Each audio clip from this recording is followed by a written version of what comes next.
I'd like to call to order the Johnson City Regional Planning Commission meeting of May 11th, 2021 at 6:02 p.m. First item on the agenda will be the invocation and pledge of allegiance, and I'm going to ask Vice Chairman Cooper to lead us in each of those, please. Please join me. Lord, we thank you for the opportunity to serve this community, and we ask that all that are participating tonight bring honesty, wisdom, and the spirit of cooperation and the willingness to listen so that we can make decisions that are mutually beneficial to our community as a whole. In Jesus' name we pray. Amen. Amen. Please stand and face the flag. I pledge allegiance to the flag of the United States of America and to the republic for which it stands, one nation, under God, indivisible, with liberty and justice for all.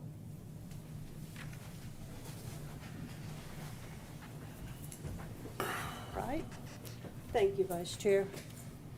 Next item is the approval of the agenda. The agenda has been distributed. All right, any changes or modifications to it? Then I'm looking for a motion to approve. I'll make a motion to approve the minutes. I'll second. All right, we have a motion by Commissioner Aldridge, second by Commissioner Dagenhart. All in favor, please signify by saying aye. Aye. Any opposed? Motion passes. All right, item 4 is the approval of the minutes of the April 13th, 2021 meeting. Those minutes have been distributed. Were there any changes or additions to be made to the minutes? All right, I'm looking for a motion to approve. I move the minutes be approved as submitted. Second. Okay, we have a motion and a second on the table. Again, all those in favor, please signify by saying aye. Aye. Any opposed? All right. There is no old business on the agenda, so we're going to move right into new business. And our first item is rezoning number 1072 of Britton Townhome Development. It's in the 2800 block of South Roan Street. And Whitney, you're up.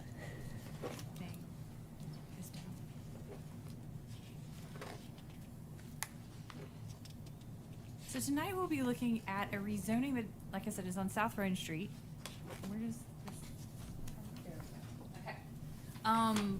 Where this is located is just south of a mobile home park, which is here, and then north of an existing apartment complex.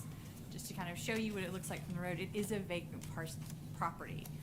What they would like to do is use this 1 acre to go up to, on their site plan, it shows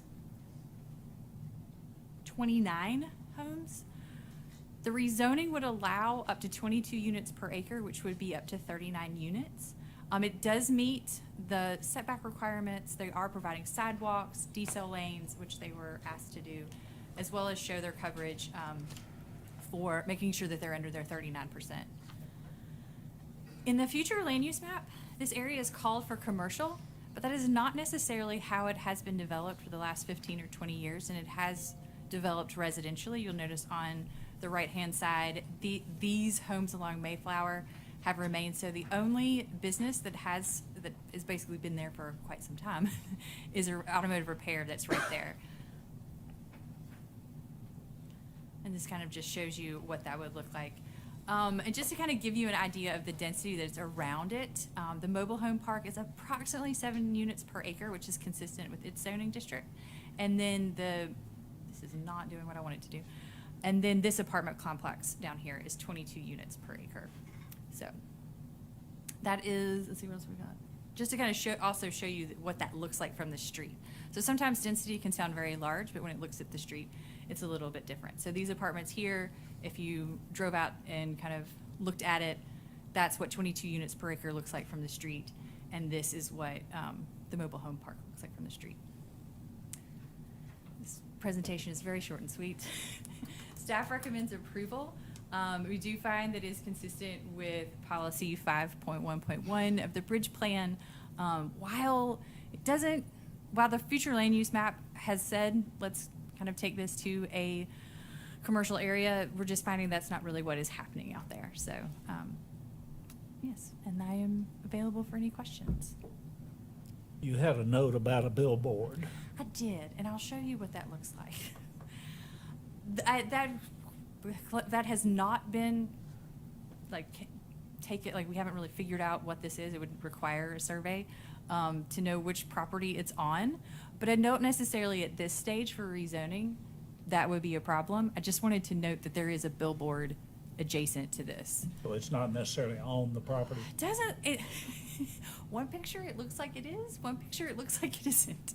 So it's right. It looks like it's right in line with the utility pole. Without a survey, we wouldn't know which property it's on. Whitney, the rezoning they're requesting is a little more dense than what they're proposing. Is there another rezoning that would be more appropriate and in line with what they're proposing?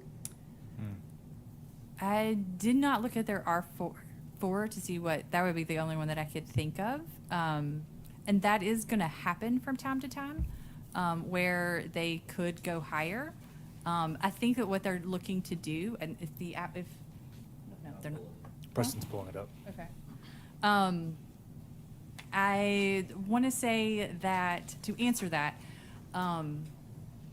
they were looking to see whether they wanted to go up stories or not. And so would that be prohibited if they were in a lower density? Yes, if they were going to go to 39 units, yes, that would be prohibited because it's R4.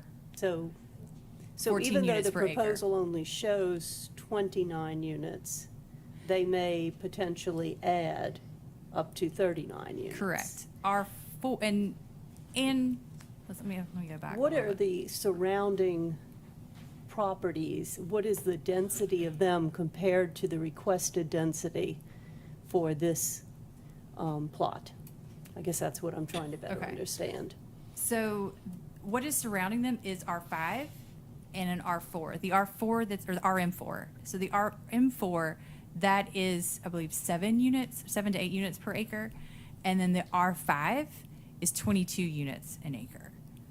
So that's what's around. And then they back up to I-26.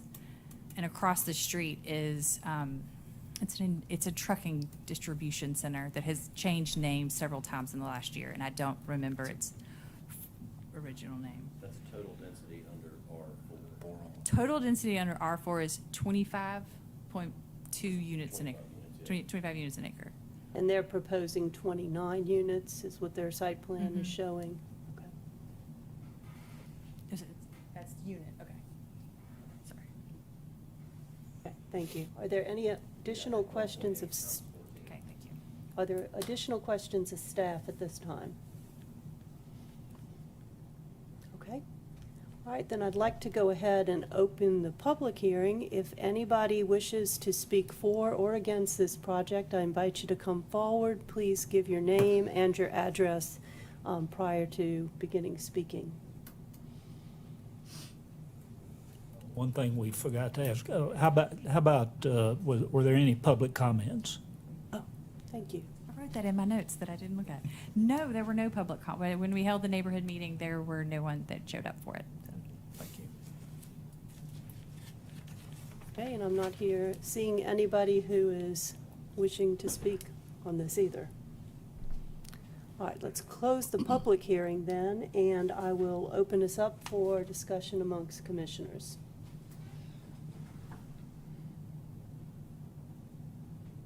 Thoughts amongst commissioners? Motion? Motion from commissioners. I'd like to make a motion to approve. I'll second that. Yeah. Okay, we have a motion by Commissioner Whitfield, a second by Commissioner Hickson to Nope. approve. Mays. I'm sorry, Mays. I'm looking at you. Going in. Sorry about that. To approve the rezoning of the property, the Britton Townhome property from B4 to R5. Does the concept plan carry for that, Whitney? When you say carried, what do you, So they presented this concept plan that shows 29 units, but you Mhm. said they may want to increase it. So if we approve the rezoning, and the rezoning permits up to 39, then they could increase that between, correct, they're, yes. They're not bound by concept. so they're plan, not correct? bound by the concept plan. They're giving us their concept plan to say, this is what we really think we're gonna do. Okay. So the But we most can't units- say, but it's not a concept plan that's like, this is what you're going to do. It's kind of like, this is what we think we're gonna do. Okay. Yeah, however, because the concept plan is required for the particular zone, the way that they are, or the number of units that they are identifying will go forward, and if adopted by ordinance, will be permanently married to the ordinance, and so then if they change that, they need to get a concept plan amendment, which is one meeting here and one meeting at City Commission. Thank you very much. Would that be through you, through your staff, Preston, or would that be through us? Could staff approve that? No. Change of concept plan? No. Okay, thank you. It has a public approval process. Okay. Okay. But it's not a rezone. Right. Is there any additional discussion? All right, hearing none, Nicole, please call the roll. Commissioner Aldridge, Yes.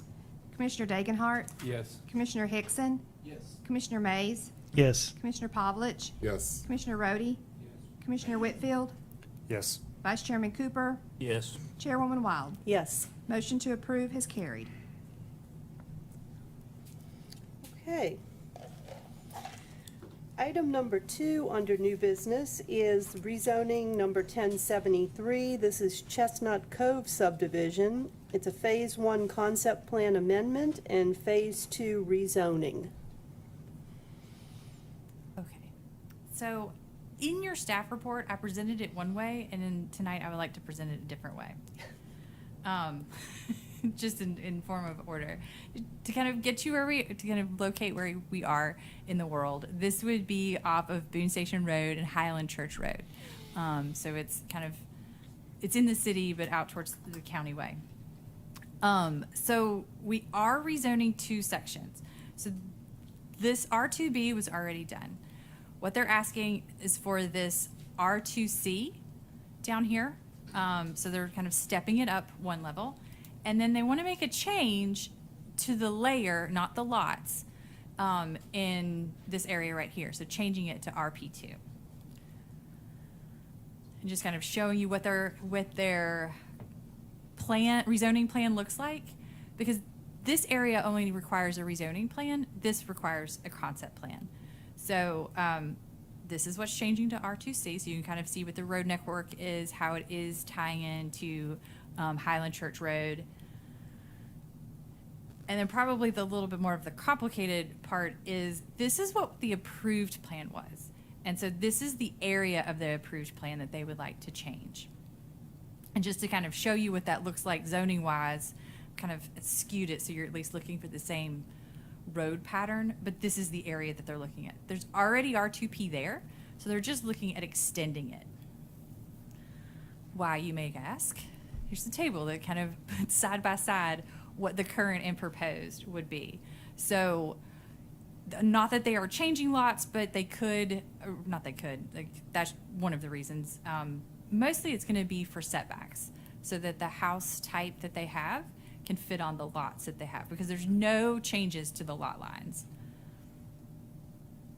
The one thing that staff would like is that this phase line is here, but their open space is in phase 2, and it's a simple, it's not a rezoning line, it's just we need that, all of phase 1 to be contained in phase 1 as far as mapping, that way it traces back. If you were doing some sort of research into it, you would know that it would all kind of tie together. And so So what was that strip? I'm sorry. What are you asking us to? I'm just asking that with the motion, that phase line, this line right here, be moved to right there. It's a very simple, like, I just wanted to point that out. Like, it's just a very simple Okay. little, because we want the open space to be included in the phase of which it's going to. So again, using that same policy, One of the things that this will allow is kind of giving us some flexibility to lot size. Oftentimes fosters a affordability. So different size lots usually have ways of being at different price points. So that's one of the reasons to consider that. And staff recommends approval. Whitney, could you go back to your comparison slide, please, of the different?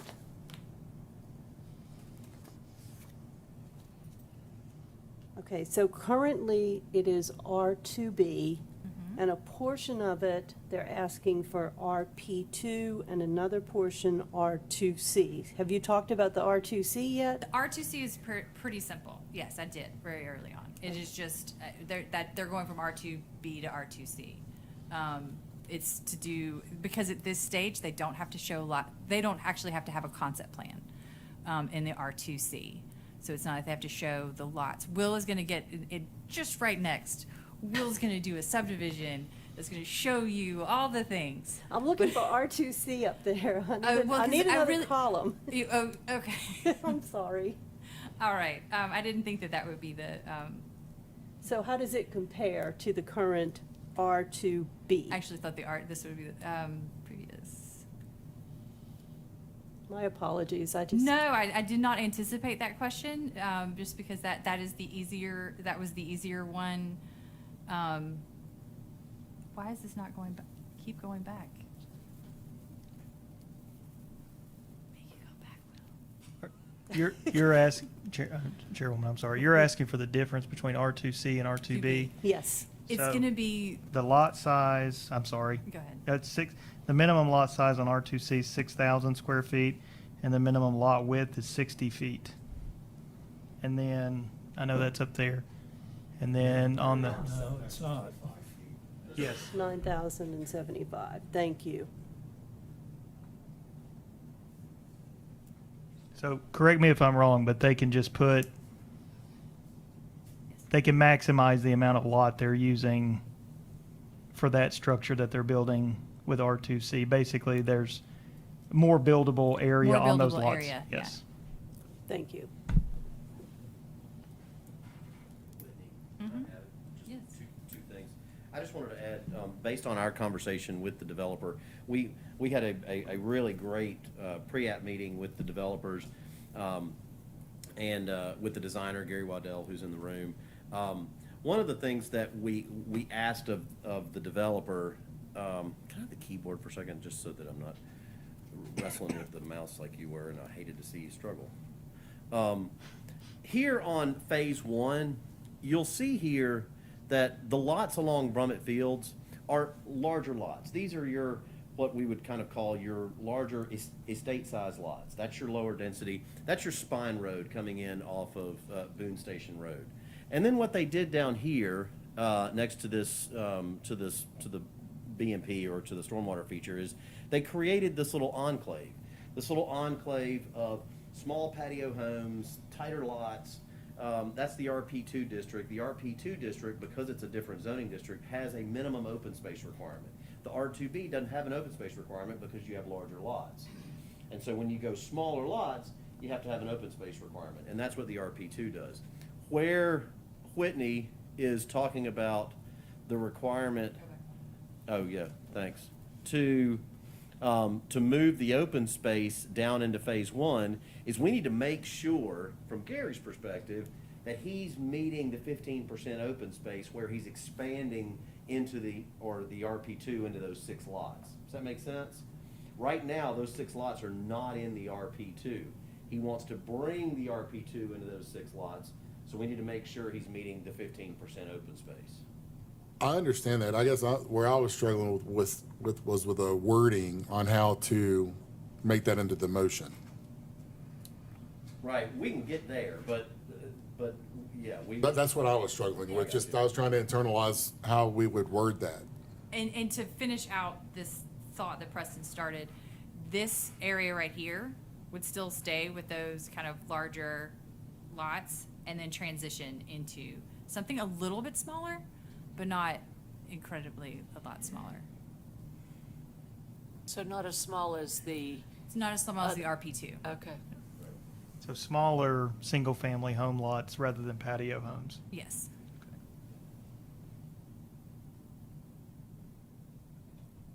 Are there other questions of staff at this time? Can I ask one question? On that RP2 change up there in Phase 1, is that a change in the lot, in the way the lots were laid out? Or, oh, so those were Those were R2B? Those were R2B, and that is the way the lot lines never changed. It's Okay. just that what's within the lot, they need a little more room, so the RP2 gives them more room. Okay. I mean, those are tight lots for R2. Yeah, okay, thank you. You're right, they are very tight for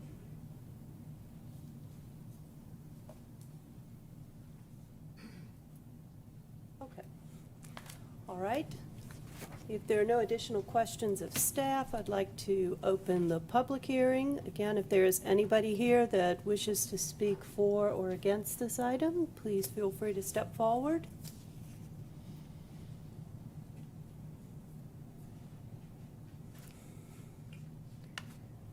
Okay, seeing no one wishes to speak, we'll end the public hearing, and I'll open it for discussion amongst commissioners and/or a motion.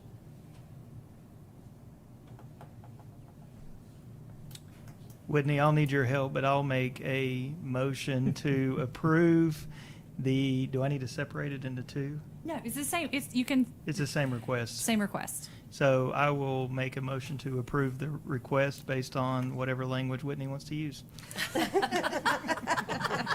See, that's With where I the was fa- going.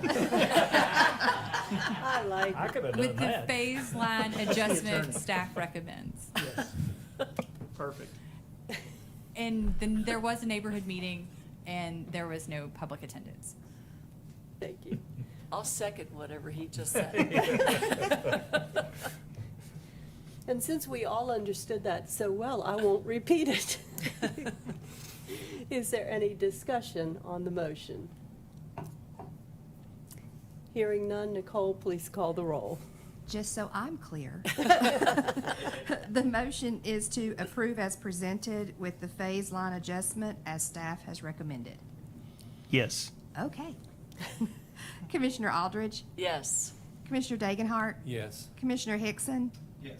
Commissioner Mays, Yes. Commissioner Pavlich, Yes. Commissioner Rhodey, Commissioner Whitfield, Yes. Vice Chairman Cooper, Yes. and Chairwoman Wild. Yes. Motion has carried. All right, moving on to item number 3 under new business. This is a preliminary plat for Chestnut Cove Subdivision Phase 2. I don't think I need to get back into the zoning on this. We understood it so well. All right, good evening, Chairwoman Wild, Chairman Cooper, Commissioners. This is a preliminary plat approval for a 69-lot single-family subdivision. In this subdivision, the developer's proposing an extension of Brummett Field Road, approximately 1,100 feet of that extending from this cul-de-sac, or this roundabout, I should say.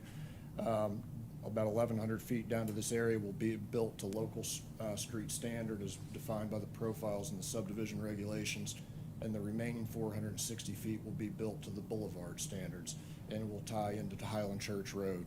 Also, roads A, B, and C will be built to the lane standard. The lots all meet subdivision regulation standards. These were, we can reference these if you have questions about them. These are the street profiles for each of the 3 types of streets. And staff's recommending to grant approval of the preliminary plat. Are there sidewalks on both Yes. sides? Yes, there are, and they're Are they the standard? demonstrated or depicted here in the street profiles. Thank you. Okay. Are there other questions of staff at this time?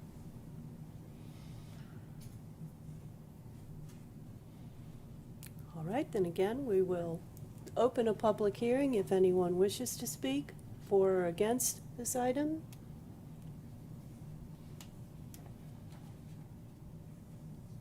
Sorry, I do have one question. Mr. Ryder, does that change the amount of green space that's to be provided?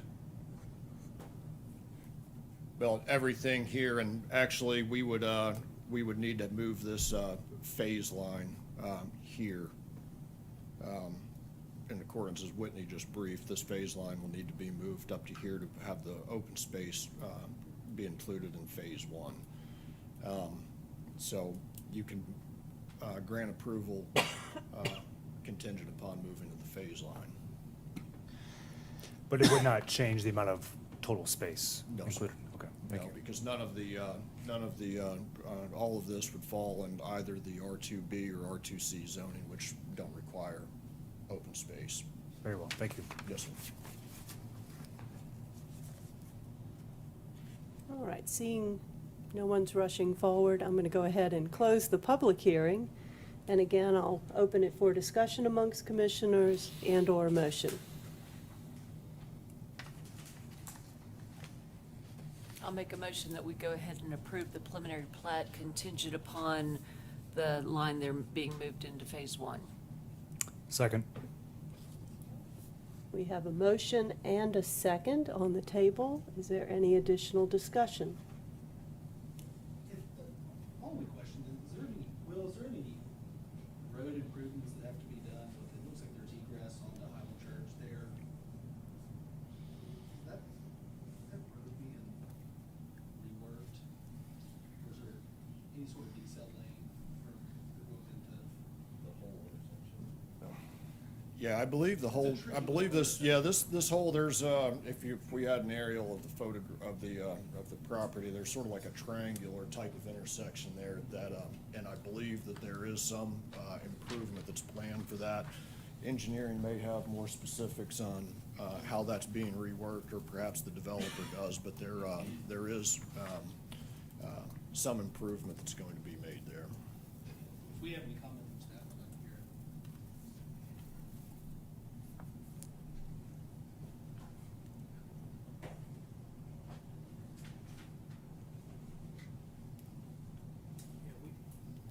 Lawrence Perry, we worked with the developer on how to come up with the intersection, and I think that's the plan right there. I think originally we looked at doing a roundabout, but there's gonna be a lot of fill in there.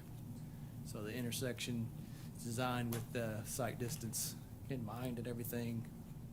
So I think that's what's planned, and they'll construct it. So, The developer's responsible for the improvements. yeah.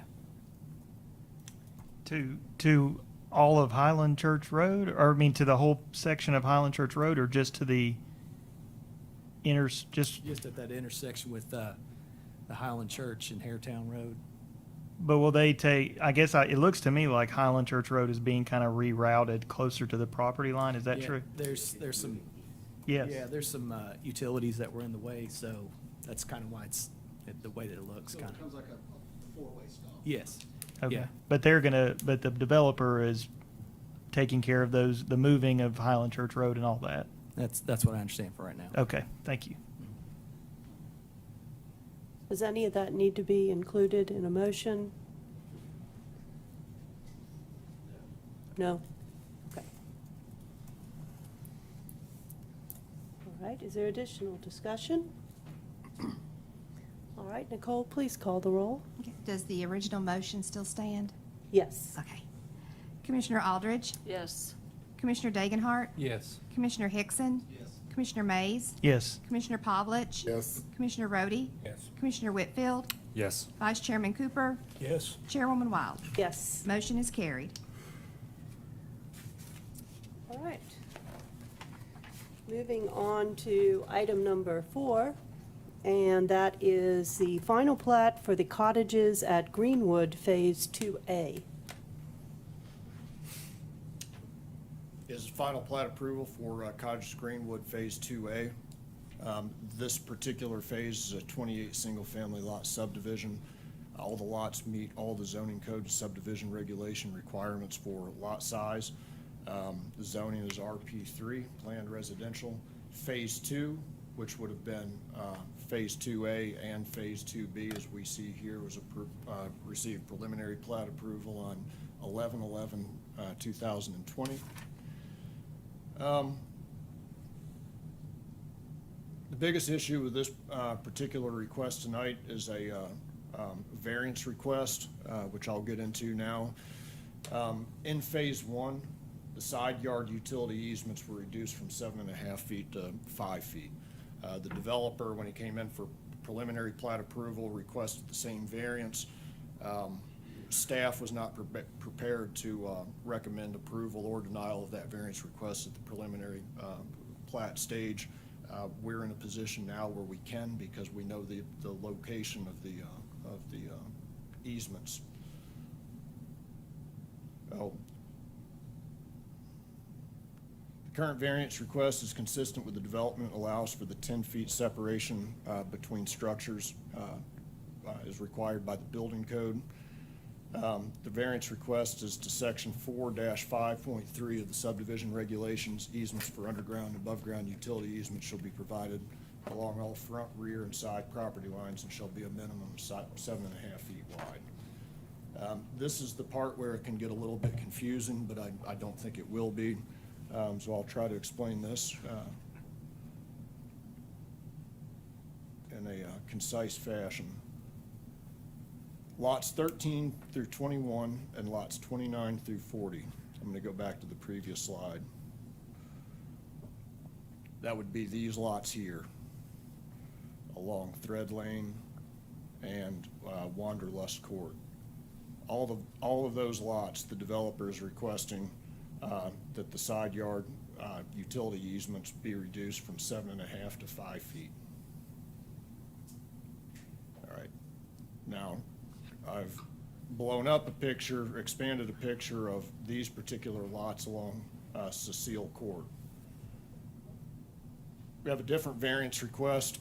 The variance request would allow for the same footprint of house to be built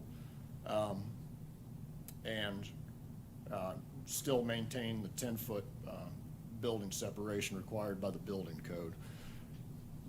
The request is different because of this sewer line that runs along lots 23 and lot 24. It's a 15-foot wide easement. It requires the 7.5 feet here on each side of the property line.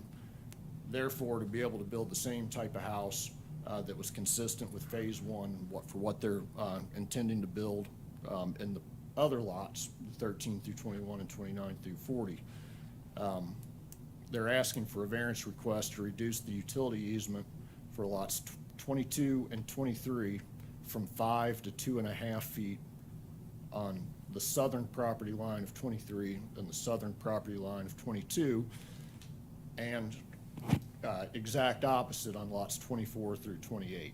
So that they're requesting to reduce it from 7.5 feet to 2.5 feet for the northern property lines for lots 24 through 28. All because of this easement here. Now, I could point out too that in the zoning code, there's actually no side yard requirement in the ERP except for drainage and utility easements, and then we get that distance defined in the subdivision regulations of 7.5 feet. So reducing it down to 2.5 feet on those particular lines won't negatively, if staff doesn't believe, won't negatively affect anything within the development, and it simply enables them to be able to build the same type of house and maintain the building separation. That was a lot, so if you have questions, I I'll have try a to go over question. it again. I understand the request for lots 20, 22 and 23, and for 24 and 25, but why is that request necessary for lots 26 through 28? Because that 15-foot easement does not affect those in any way. It does, but they're still shifting the house the same distance further to the north. Still got to keep the houses 10 feet apart. It's kind of like a domino Okay. effect. Trying to keep them 10 feet apart Gotcha. has a domino Okay. effect Thank you. all the way to lots, up to lot 28. Okay. We can go back, yes, sir. I was going to see what Water and Sewer had to say about this. We don't really have any comment of the plat's acceptable as proposed. And the easement now is in name only. Is that correct? Excuse me, name only? That's correct. The only actual line is on, the only actual sewer line that's been installed is on this particular line. We maintain the drainage and utility easements on the other lots, just in case there's something that has to be done in the future. So from a practical standpoint, 1, 2, 3, 4, 5 of those lots, well, six of those buildings will be within 2.5 feet of their property line. That's correct. Now, this particular lot, so these that are, the ones that are shifting south, you can see there's planned open space down here. So shifting it to 2.5 feet here will not affect a house or anything down in this particular lot. And the same thing for the one that gets pushed further north on this lot 28. It's abutting up next to more open space. So it really shouldn't change any sort of, it's same building footprint as all of these guys here and all of these guys that were in phase 1. It's just about maintaining the 10-foot required separation. It shouldn't change the characteristic of the development. We basically got squeezed by the requirement for the open space. Yes. Is that from both ends, or essentially from both ends? Yeah. Okay. Now, of course, feel free to ask more questions, but, the other part of this is, any more questions about these easements? Does that change any of the safety? Does that change the fire risk or anything else, like putting houses this close together? Is that a concern? No, because they're still maintaining the same required, the 10-foot separation. So between there's the still 10 feet houses. between them? Yeah, Commissioner Yes. Whitfield, I Okay. think Yep. what it's doing is it's putting 2.5 feet, like if you look at lot 24, if you look at the northern boundary, it would be 2.5 feet away, but then the southern boundary of the house on lot 25 would still be 7.5, so that's where they get that. Right. Okay. Or actually, I guess I did my math wrong. No, I did correct, 2.5 and 7.5. That's basically to a get the building 10. code requirement to keep buildings 10 feet apart in order not to have a fire wall on one building. If they encroached in that, then we'd have rated walls, which is an extra expense for the developer. Okay. Thank you. Yes, sir.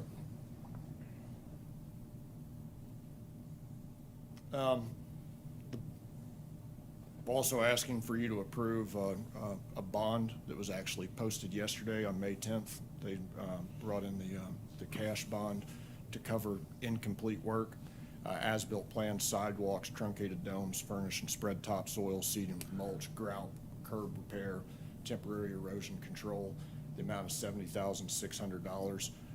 We have that bond, but Planning Commission has to approve it. And I took the liberty to go ahead and write out the motions here. Thank you. Clay's got it. He's got it. Yeah. If you Yeah, choose Clay. to do so, we're recommending approval of the final plat. The variance request reduce the side yard utility easements for lots 13 through 21 and 29 through 40 from 7.5 feet to 5 feet. The variance request reduce the side yard utility easements for the lots 22 and 23 from 7.5 feet wide to 2.5 feet wide on the south property line. The variance request to reduce the side yard utility easements for lots 24 through 28 from 7.5 feet to 2.5 feet on the north property line, and to accept the $70,600 cash bond. Thank you. Yes, Very ma'am. thorough. Yeah. You made that very easy to understand. If you don't mind, I just want to ask can I ask a question, or note something and ask a question based on a question that I got from Ms. Hodges, which was an excellent one. She shot me a text. Can we go back here for 1 second?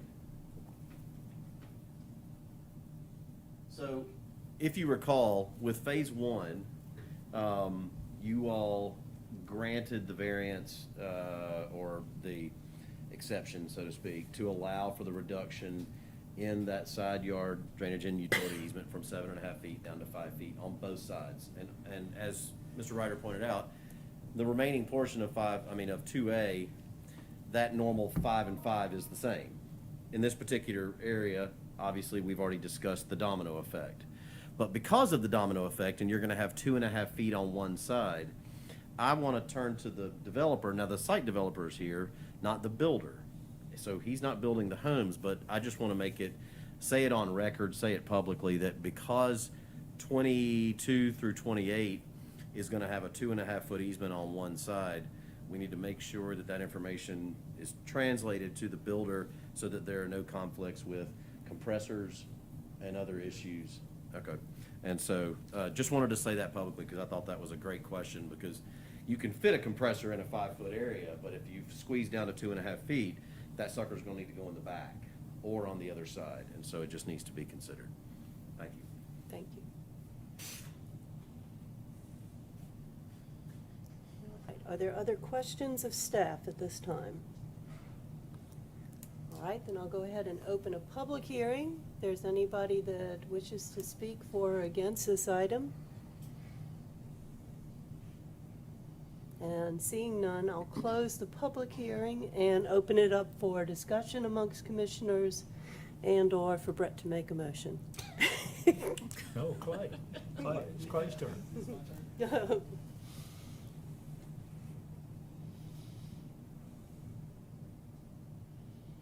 You're on. Okay, so I'll make a motion, as stated by Bill. I can't see that. As written. That's my motion. We had something Second. right. That's why All we had to right. keep sticking. Facing the wrong way. Okay, we have a motion by Commissioner Hickson, seconded by Commissioner Mays, and it is as written by the staff recommendation for the final plat, the variance request, all three of them, as well as the cash bond. Is there any discussion? Hearing none, please call the roll.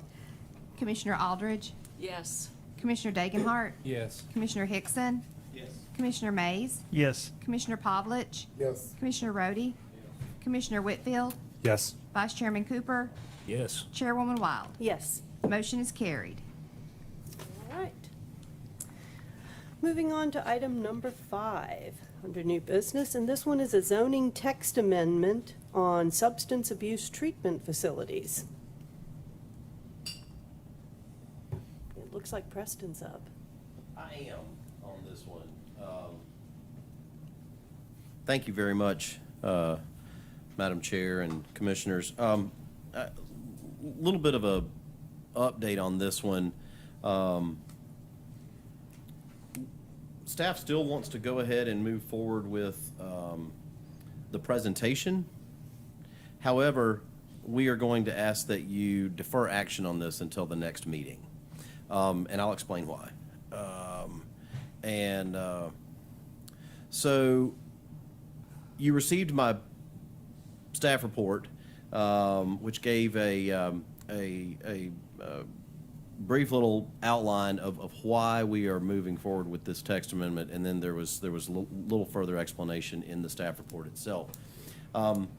This came before you in 2019, so some of you may have been on the board, some of you not.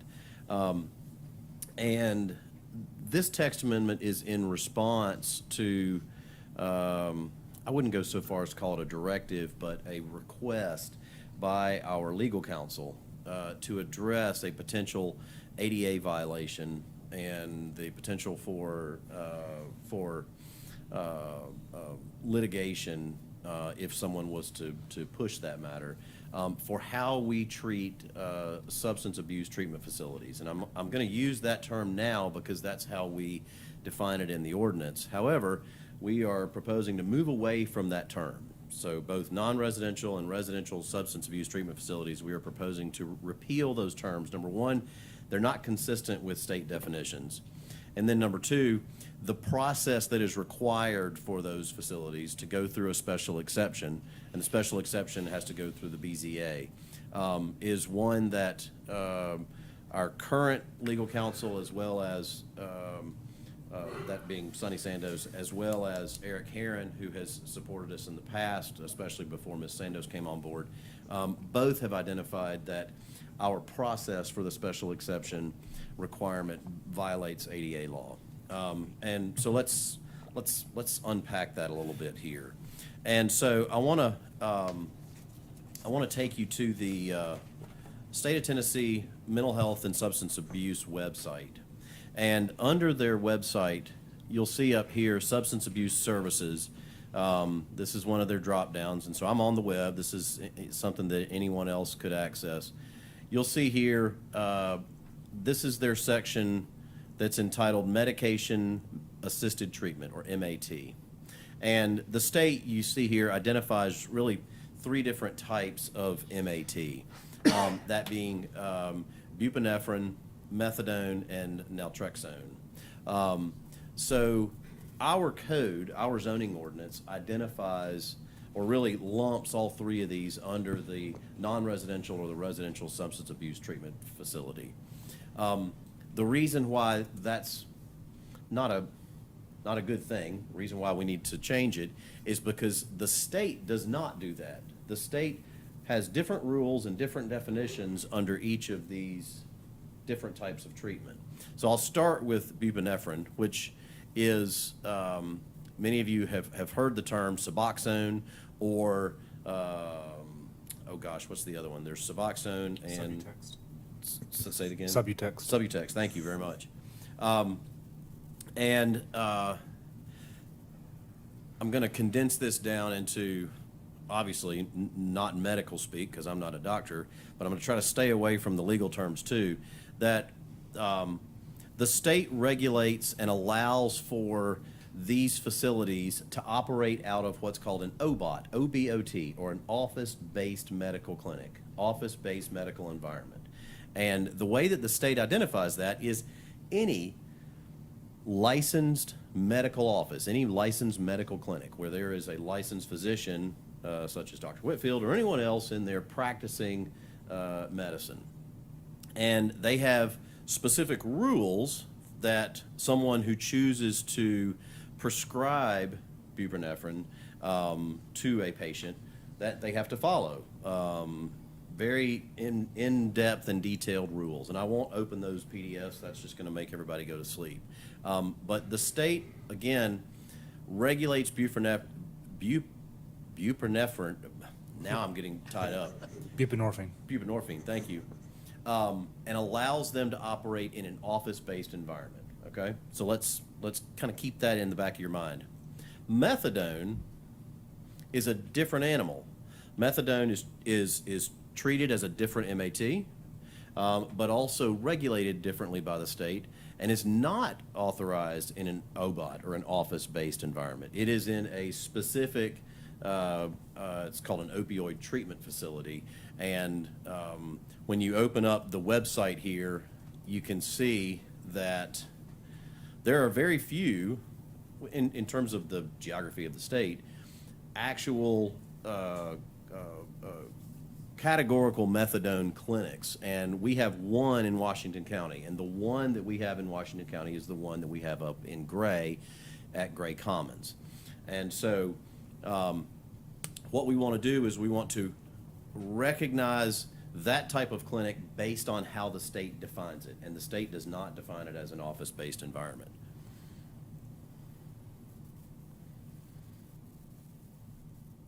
The third, naltrexone, you'll see here there are no rules that are specifically tied to naltrexone, and Dr. Whitfield can obviously get into more details about the specifics of each of these. It is not a controlled substance.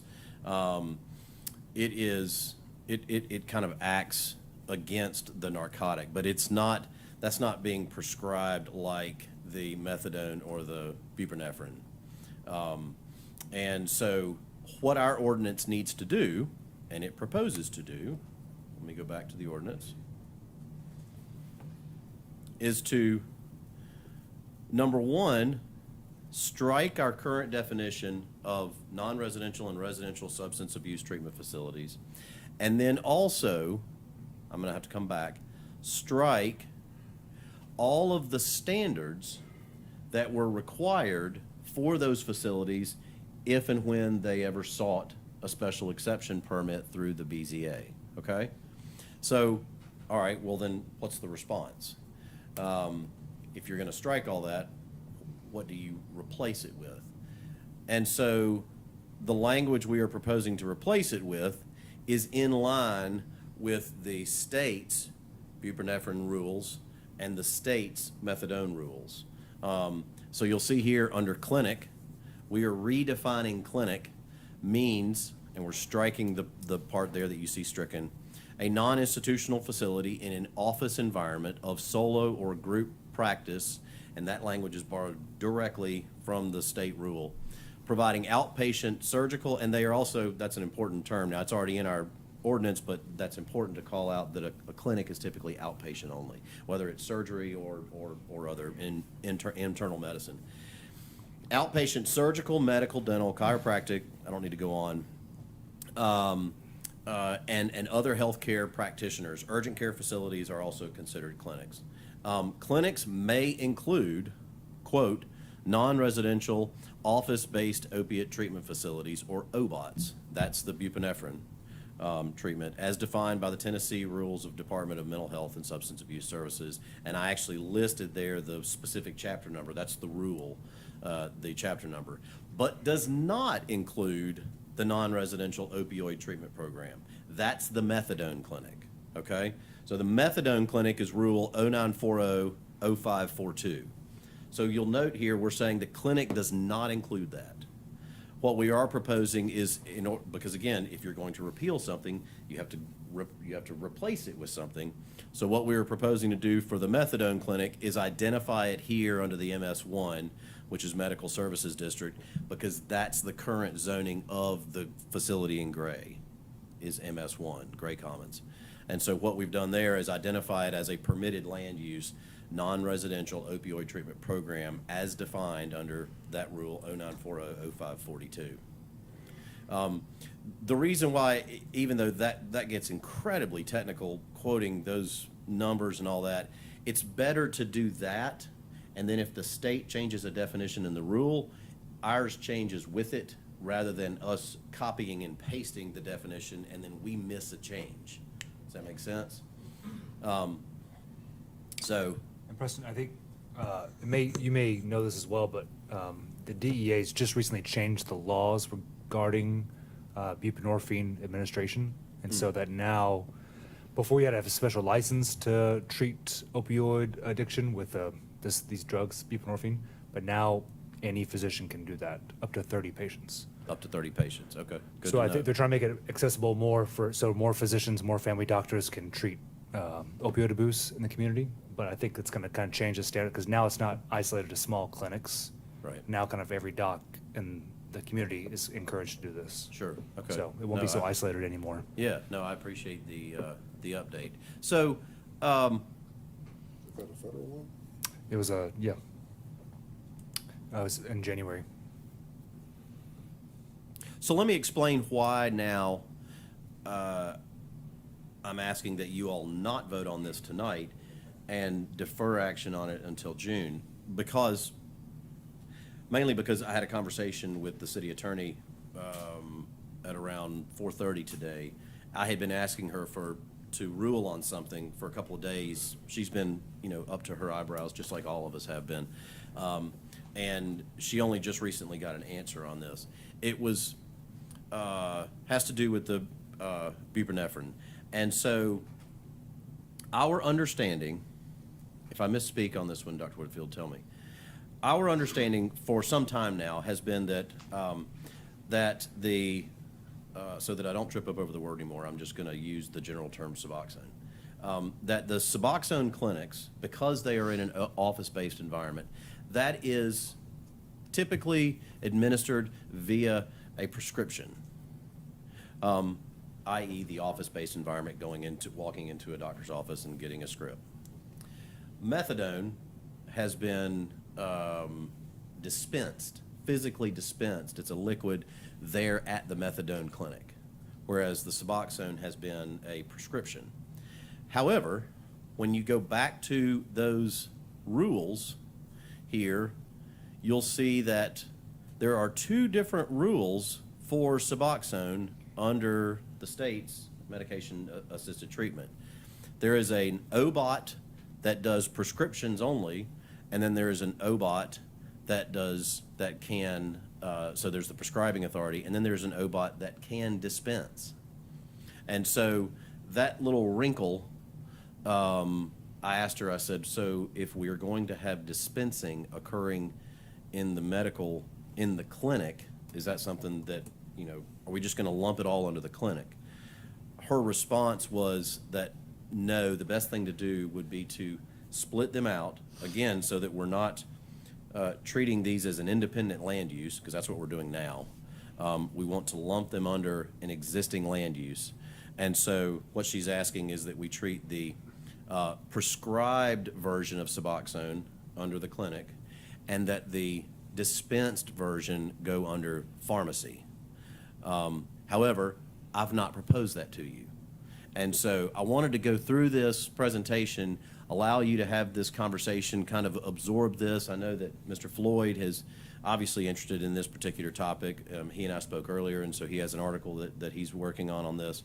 And so, so we understand that this is going to generate some conversation. I wanted you all to allow you to go ahead and absorb this, take this in, but then I did not want to ask you here on the stand to say, let's monkey with the ordinance that I've proposed you, and we're going to add in pharmacy. No.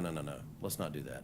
I'm going to bring this back to you and build back in the dispensed Suboxone that would be in the pharmacy land use, and then the prescribed Suboxone in the clinic. Does that make sense? And by pharmacy, you mean the methadone approach? Well, I think it's because of the delivery system. I think. I'm gonna need I'm gonna need somebody else to, go ahead. I think the Suboxone is administered on a film now that you put sublingual, right? Subutex is, yes. Yep. And therefore, you have to sit in the clinic to make sure you don't have side effects. Or no, you're not taking it and selling it. Not taking it and distributing it to somebody else. Right, so. Illegally, yep. I think but you still need a prescription for both. Right. But you have to, it's considered like an inpatient procedure, is that correct? Just like methadone? Yeah, it would be dispensary, like in-house. It wouldn't, not a procedure, but. So do both of them require a prescription, but one is theoretically filled in-house? They all require a prescription. So so that's what I thought. So I think what's confusing me about your presentation, Preston, is that you're saying some are prescription-based and some are dispensary-based. And maybe that was just for our understanding, and it's not going to do with the wording. But I think everything is prescription-based. It's just whether the prescription can be filled On externally or it is required to be filled on-site. Administered on site. Filled and administered on-site. So they all require a prescription. But in one case, the prescription is given to somebody and you can physically leave and go get it filled. Whereas in the other case, the prescription must be filled on-site and administered on-site. Is that correct? And that sounds like how the state is developing it as well. Is that correct? Correct. So, Okay. and again, I don't want to open up the rules because it's in a Right. PDF and it's just, it will. Is there a word formulation, pill form also? I think so. I'm not sure. Okay, But I do think it's important that we do this once and we do it right. Yes. And so I don't want us to try to wordsmith here tonight, but I at least wanted you all to be able to take this in, have this conversation, ask any questions you might have of us. You could open up a public hearing. But again, I'm going to go back to a question that Mr. Floyd asked me earlier today, and that was, because I think this is important, is that is the city simply relaxing the requirements for substance abuse? And I realize I'm paraphrasing, but it's important that that you all know as a board that no, that's not the intent behind this, is to simply relax the requirements for substance abuse treatment. This is to get us out of a situation where we are in violation, potentially in violation of federal ADA law and of the potential for litigation. And that has been shared with us by two separate attorneys. And so what this is doing is removing the requirement. Number one, it is not treating it as an independent land use. And then second to that, removing the requirement that it go through this special process. Through this extra layer, through this extra kind of rigor, that it should not have to go through, that another medical clinic would not have to go through. Does that make sense? Yes. So it's not lessening, it's simply layering or leveling the evening the playing playing field. field. Right. It sounds like Stop would we're, be better. it sounds like we With that agree news. on a part of the proposal tonight, but not on another part. Would it be prudent to go ahead and approve a portion of the zoning text amendment? Now that we've noted a risk to the city, that there's a portion that potentially we could approve, which is the prescription only portion, not dispensed or administered.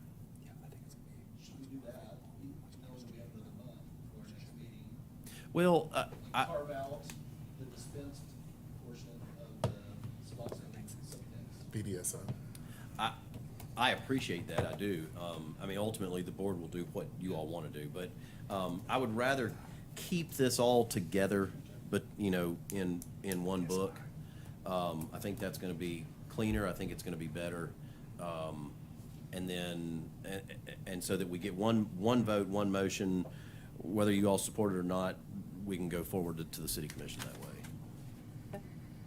All right, then what I'm going to ask is that, I think Preston is going to ask us to motion to defer, but I would prefer that we go ahead and open it for questions of staff at this time. We open a public hearing in case there is any, we will do that again next month. And then we also have some discussion while this is fresh on our minds right now, right after he's presented it, before we entertain that motion to defer, if y'all don't mind. So I'm going to start with, are there any questions of staff at the moment? Okay, then my next one is going to be, is there anybody in the public that wishes to speak about this item right now? Okay, then we're going to close the public hearing, and I would just appreciate discussion amongst commissioners, and particularly asking perhaps Commissioners Whitfield and Jamie to lend us your expertise in understanding this any better than, I think Preston did a great job of presenting it, but if there's anything additional that you could add to help us out with this, I would be in appreciation. Sure. I think it's important that our guidelines reflect that of the states, and so I'm all on board with us. I'm glad whoever the attorneys were who brought this to our attention, because I think to make this as easy as possible for people in our community to access this, I think it's better for all of us. I think the new, as I mentioned earlier, the new changes in the laws that allow most physicians to prescribe this, I think that's also a benefit for the community, and I think any ways we can get behind that and support that, whether it be through changes in our text or through other ways to support it, I'm all aboard with, so. Good. Nothing to add, Jamie? I think that was very well said and eloquent, and I don't want to expand on it. I think it's really easy right now, I think, to kind of forget it, like, we're dealing with one pandemic right now. But we, I think still we're losing like 90,000 Americans a year from the opioid epidemic. So a lot of people are still being lost from our community and our families. And so any way that we can support this, and I just applaud the rule. So it's something I need to look at more into, because it's something I should be doing as well to write for this. So, yeah. Thank you, Preston. Are there other comments or other discussion? Madam Chairperson, I'd like to move that we table this topic until next Defer. month. Defer, do this not topic table, yeah. until next month, the June meeting.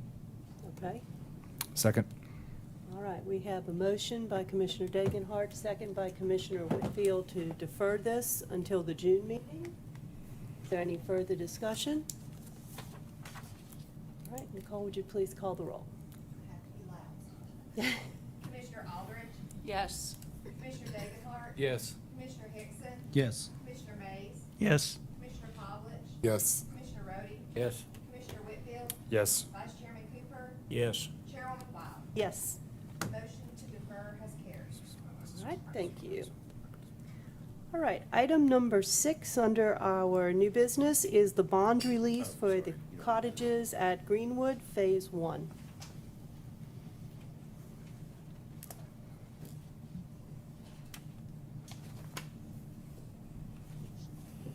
We got one slide here. On November 16th, 2020, the developer posted a $15,000 cash bond to cover incomplete site stabilization for Phase 1 of the cottages at Greenwood, Phase 1. The engineering on 5/6/21, Engineering Division submitted memo that all required improvements are complete, and staff's recommending that the Planning Commission release the $15,000 cash bond to the developer.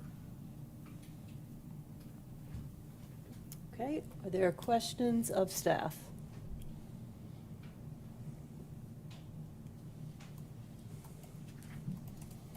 All right, hearing none.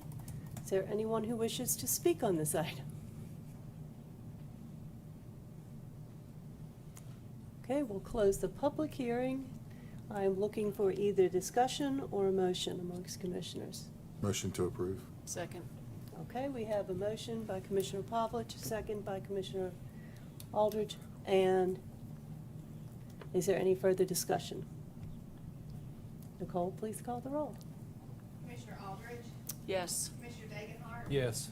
Commissioner Hickson, Yes. Commissioner Mays, Yes. Commissioner Pavlich, Yes. Commissioner Rhodey, Yes. Commissioner Whitfield, Yes. Vice Chairman Cooper, Yes. Chairwoman Wild. Yes. Motion carried. All right. Moving on to other, we have on the agenda Planning Commission Subcommittee reports. We met again today prior to this meeting in Subcommittee. I think by now we've had 3 meetings to discuss the new structure of the proposed 2 subcommittees, and I think we've pretty much firmed up what is going to be the task of each of those subcommittees. So what I'm going to ask is if each of you, if you would just drop me an email, a text, however you want to give it to me, just don't tell me because I'll forget. But if you would give me something that I won't forget, if you have a strong preference to serve on one of the 2 subcommittees, and the 2 subcommittees we're talking about are going to be the strategic planning and long range subcommittee, and then the legislative and land use subcommittee. So those are the 2 new subcommittees that we're proposing. If you have a strong preference to serve on one or the other, please let me know. If you don't really have a preference and you'd let me know that too, I'd appreciate it. I'll try to honor those requests as much as I can, but I have had discussion with Preston too. We want to try to kind of create 2 even subcommittees, so I have some ideas in mind, but I'd like to at least know your thoughts if you feel strongly for one or the other. And then next month, we'll go ahead and make subcommittee assignments and get those subcommittee first meetings set up pretty soon thereafter. Will you say something, Jay? I was just gonna let you know, I won't be here for the next meeting. I'll be on holiday. Okay, I won't either. okay. Okay. Good, then I can stick you, no. I won't stick you on whatever subcommittee nobody wants then. All right. Is there any other business discussion announcements? Chairman Walt, could you just send out just a brief email, just outlining again the 2 committees' responsibilities will be? I think it'll make it clear for everyone, and then just respond back to that. I will do that. Thank you. Yes. Okay. Other discussion? All right, well, there's no further business or discussion to come before the Johnson City Regional Planning Commission, so I make a motion to adjourn.